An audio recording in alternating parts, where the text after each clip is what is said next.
Hey there, Horne-Ellstrom here. Welcome to day 2406 of What You Up To Now, documenting the journey and sharing what's working, what's not working, the good, the bad, the ugly.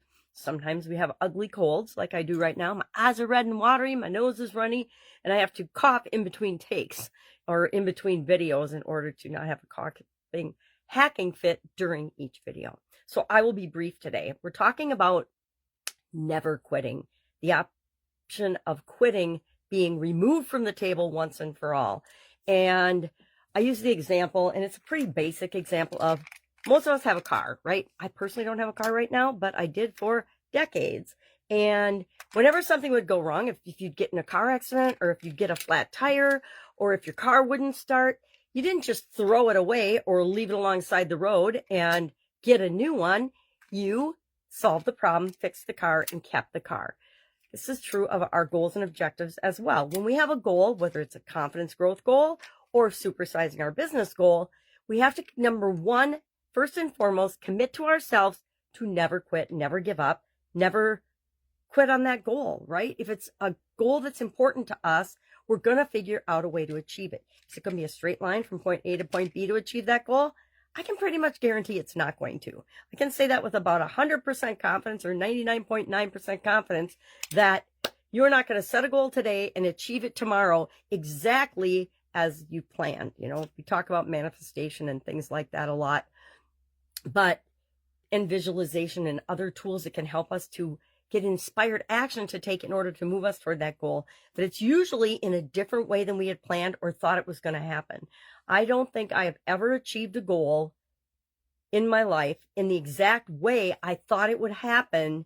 Something always happens. There's always setbacks, obstacles, roadblocks, and then good things that happen as well. There's always almost miraculous things that happen that help me to achieve a goal and an objective that I never would have even imagined because it was outside my conscious awareness.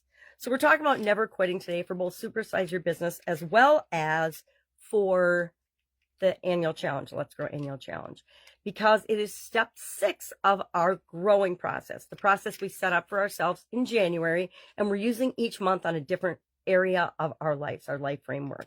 And this month's focus is on confidence. So obviously I missed my props from my idiom days when I would share an idiom every day. And so every once in a while I grab one of the granddaughter's toys and I play with it while I do my videos. But it is a great example because so often we say we want something, we set a goal, we write it down, we make it a SMART goal or a SMIRT goal, and we start moving toward it. And then something happens or life gets in the way or we get busy. And if we're not doing things to keep us on track toward that goal, it's easy to just let it flit away. And often we let it flit away more than we actually hit a stumbling block or a roadblock and consciously decide to not go for that goal anymore.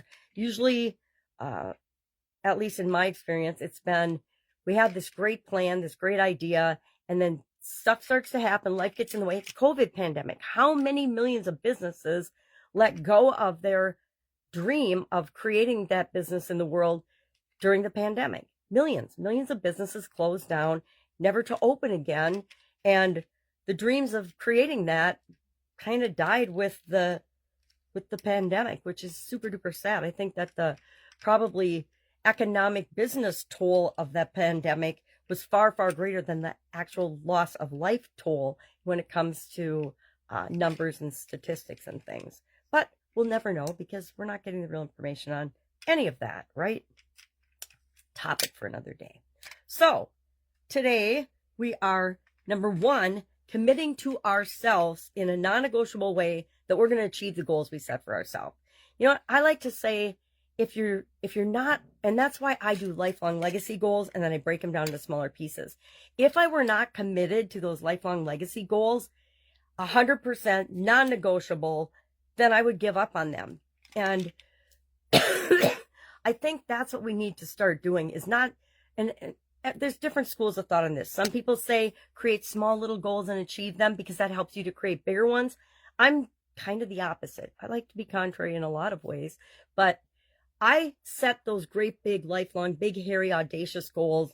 And then I say, okay, well, how do I have to break that down into pieces? Let's say I've got 20 years left to work on my goals. I'm being optimistic. My mom's 87.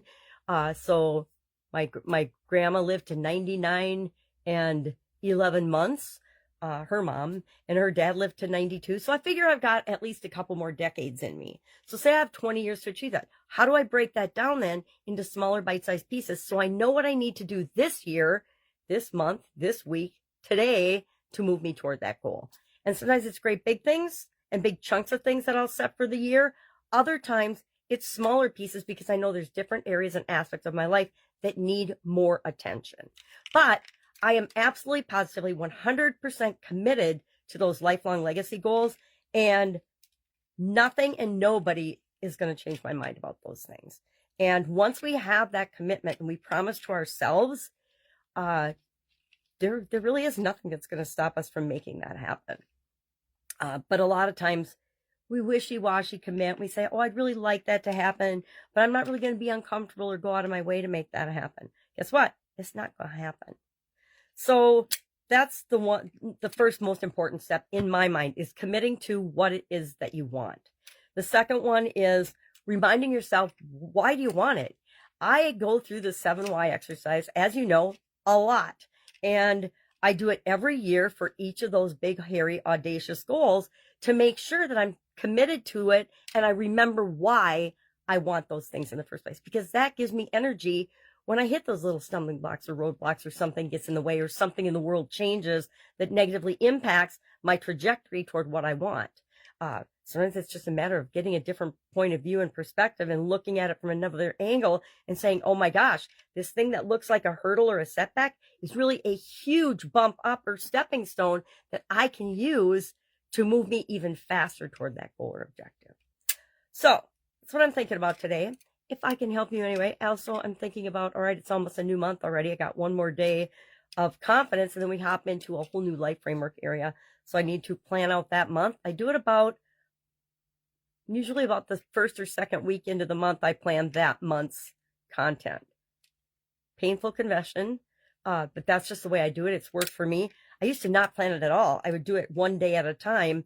And when I started first doing the annual challenges online, and that was a little more stressful. So now I try to plan it out. I mapped out the whole year. This is what we're going to talk about each month. And then when I get to the month, I say, okay, here's the topics.